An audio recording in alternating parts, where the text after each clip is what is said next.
देखो 15 अगस्त से ब्राह्मण अंग्रेजों के गुलाम थे, हम ब्राह्मणों के गुलाम थे, यानी हम गुलामों के गुलाम थे। अंग्रेजों के गुलाम आजाद हो गए, गुलामों के गुलाम आजाद नहीं हुए। तो 26 जनवरी 1950 को बाबा साहब आम्बेडकर को संविधान में लिखकर आजादी घोषित करनी पड़ी। तो संविधान ने हमें आजाद किया, वो संविधान देश में लागू नहीं किया जा रहा है, वो संविधान देश में लागू नहीं होने दिया जा रहा है। इसको समझनी जरूरी है। और एक बड़ा मामला देश में खड़ा किया जा रहा है आज के तारीख में, 2014 से चल रहा है। क्या है? हिंदू मुसलमान, हिंदू मुसलमान, हिंदू मुसलमान, हिंदू मुसलमान, हिंदू मुसलमान। जब हिंदू मुसलमान होता है ना तो महंगाई खत्म हो जाती है। अरे हर आदमी इसी से परेशान रहता है कि नहीं यार हिंदू मुसलमान का मामला है। उसको पूछो महंगाई, अरे महंगाई छोड़ो, ये हिंदू मुसलमान का मामला बड़ा है। महंगाई बर्दाश्त लोग कर रहे हैं, क्यों? नहीं, मामला हिंदू मुसलमान का। ब्राह्मण लोग कहते थे 15 अगस्त के पहले कहते थे अंग्रेज हमारे दुश्मन है, अंग्रेज चले गए, आजादी मिली ब्राह्मणों को। अब क्या कहते हैं? मुसलमान दुश्मन। पहले कहते थे अंग्रेज दुश्मन है, अब कहते हैं मुसलमान दुश्मन है। हमारे लोगों के बस्ती में आते हैं, कहते मुसलमान दुश्मन है। तो मुसलमान शेड्यूल कास्ट का कैसे दुश्मन है? मुसलमान शेड्यूल ट्राइब का कैसे दुश्मन है? मुसलमान ओबीसी का कैसे दुश्मन है? कैसे है? क्या मुसलमानों ने वर्ण व्यवस्था बनाई? नहीं बनाई। मुसलमानों ने जाति व्यवस्था बनाई? नहीं बनाई। मुसलमानों ने अस्पृश्यता बनाई? नहीं बनाई। मुसलमानों ने आदिवासियों का सेग्रीगेशन किया? नहीं किया। मुसलमानों की वजह से आदिवासी जंगलों में रह रहे? नहीं रह रहे। घुमंतू जाति के लोगों का बहिष्कार हुआ? क्या मुसलमानों ने किया? नहीं किया। शूद्रत्व, पिछड़े वर्ग, बख्शी मंडल पर थोपा गया, क्या यह काम मुसलमानों ने किया? नहीं किया। महिलाओं को दास बनाया, क्या ये मुसलमानों ने किया? नहीं किया। इसमें से कोई भी काम मुसलमानों ने नहीं किया। ये सारा का सारा काम ब्राह्मणों ने किया। इसमें से कोई भी काम मुसलमानों ने नहीं किया। ये सारा का सारा काम ब्राह्मणों ने किया। और ब्राह्मणों के वेद, श्रुति, स्मृति, पुराण, रामायण, महाभारत, गीता, इसमें सारा लिखा हुआ है, लिखित है। इसका मतलब है कि ब्राह्मणों ने हम लोगों को इस देश में गुलाम बनाकर रखा हुआ है। मुसलमान हमारे दुश्मन किस आधार पर है?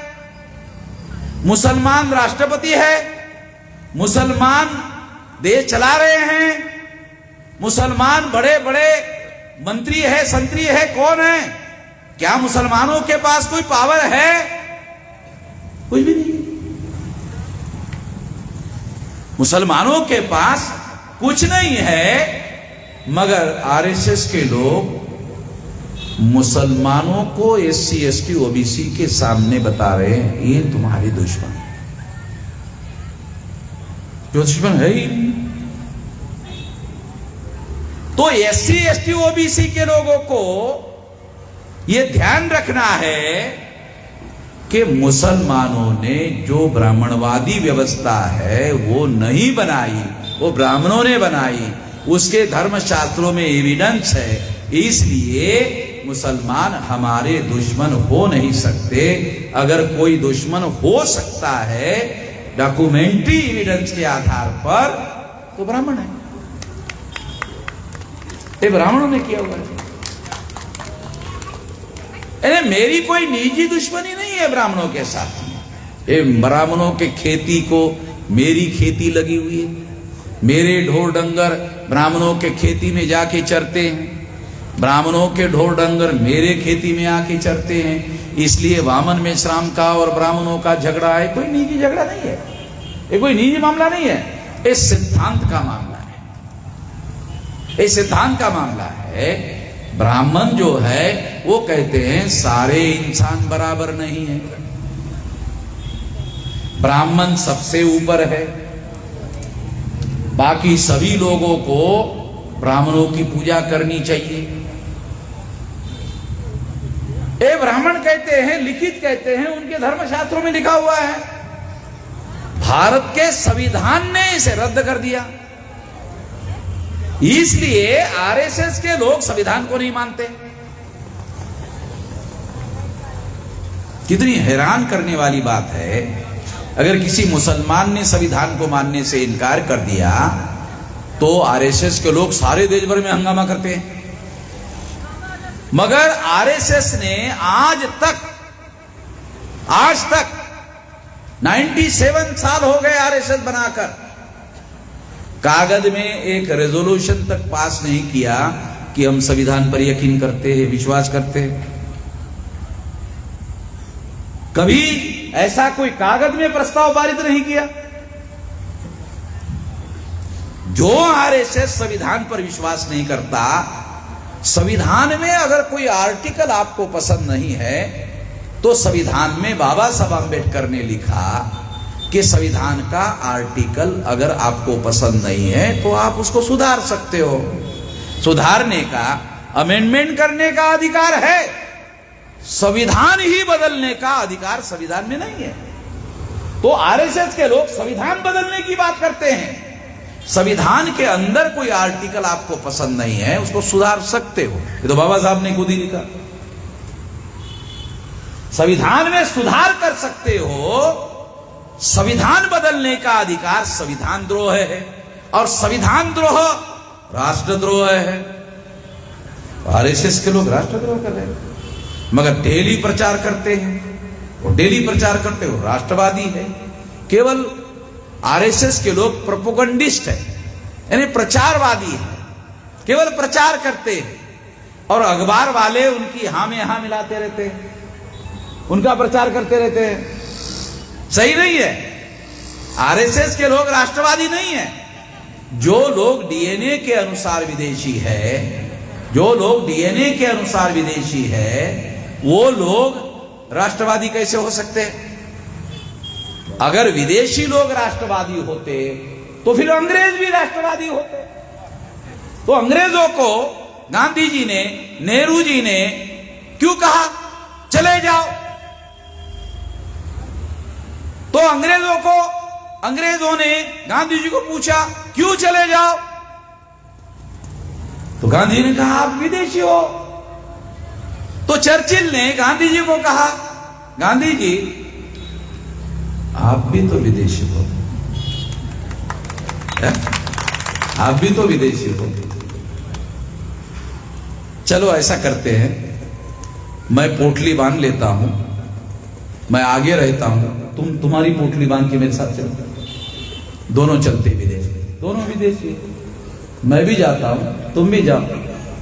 गांधी जी ने कहा कि मैं जो आजादी मांग रहा हूं मेरे लिए नहीं मांग रहा हूं, इनके लिए मांग रहा हूं। तो मेरे नाम पर, हमारे नाम पर आजादी लिया, हमें नहीं दिया। बनिया जो होता है वो लेता है, देता नहीं। गांधी बनिया था।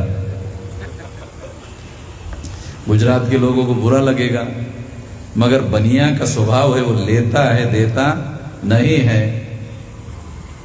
गुजरात के लोगों का नहीं, सारे दुनिया में लोग जो है वो गांधी जी को महात्मा कहते हैं। गांधी जी कभी भी महात्मा नहीं थे। गांधी जी को महात्मा कहने का क्या मतलब है कि उन्होंने कमर के ऊपर कपड़ा डालना बंद कर दिया, बस इसी की वजह से गांधी जी महात्मा हो। अरे ये कोई साला महात्मा बनने का? ये आपने कमर के ऊपर कपड़ा डाला, नहीं डालना शुरू कर दिया, या धोती जो है वो पूरी पहनने के बजाय आधी पहनना शुरू कर दिया, पर ये कोई महात्मा बनने का मापदंड है? गांव में किसान लोग सारे देश भर के आधी धोती पहनते हैं, तो क्या सारे महात्मा हैं क्या? बहुत सारे हमारे लोग किसान खेती में कमर के ऊपर कपड़ा जो है बहुत बार वो नहीं होता है, तो क्या वो भी महात्मा है? नहीं। मैं आपको बताना चाहता हूं कि गांधी जी जब विदेश से भारत में आए तो उन्होंने गोखले नाम के एक ब्राह्मण को गुरु बनाया। तो गुरु को पूछा, गुरु जी क्या करूं? कहा 2 साल तक सक्रिय राजनीति पर पाबंदी। कहा कि फिर मैं क्या करूं? तो गुरु जी ने कहा, गोखले ने, भारत भ्रमण करो, भारत भ्रमण करो। तो गुरु जी के कहने पर, तुम बहुत साल विदेश में रहे हो, तुमको भारत मालूम नहीं है, भारत भ्रमण करो। गांधी जी सारे देश भर में घूमने के लिए निकले। निकलने के बाद गांधी जी को भारत का एक रहस्य पता चला कि भारत के लोग साधु महात्माओं को ज्यादा मानते हैं, नेताओं को नहीं। साधु महात्माओं को ज्यादा मानते, नेताओं को नहीं। तो गांधी जी ने ये रहस्य जान लिया। अरे साला, साधु महात्मा को लोग मानते ज्यादा है। तो गांधी जी ने साधु बनने का नाटक रचने का प्लान बनाया कि नेता बनना है तो पहले साधु बनना पड़ेगा। तो साधु बनेंगे तो लोग मानेंगे, तो नेता बन जाएंगे तो फिर साधु बनकर अपना उपयोग और इस्तेमाल करेंगे, लोगों का जन समर्थन करेंगे तो इसका इस्तेमाल करेंगे। इस तरह से गांधी जी ने भारत की प्रजा के साथ धोखाधड़ी करने का काम किया। बाबा साहब अम्बेडकर बैरिस्टर थे, पढ़े लिखे थे। बाबा साहब अम्बेडकर मैट्रिक बैरिस्टर नहीं थे, वो ग्रेजुएट बैरिस्टर थे। गांधी जी मैट्रिक बैरिस्टर थे। पहले के समय में मैट्रिक होकर बैरिस्टर हो सकते थे, मगर बाबा Saheb Ambedkar barrister, graduate barrister थे।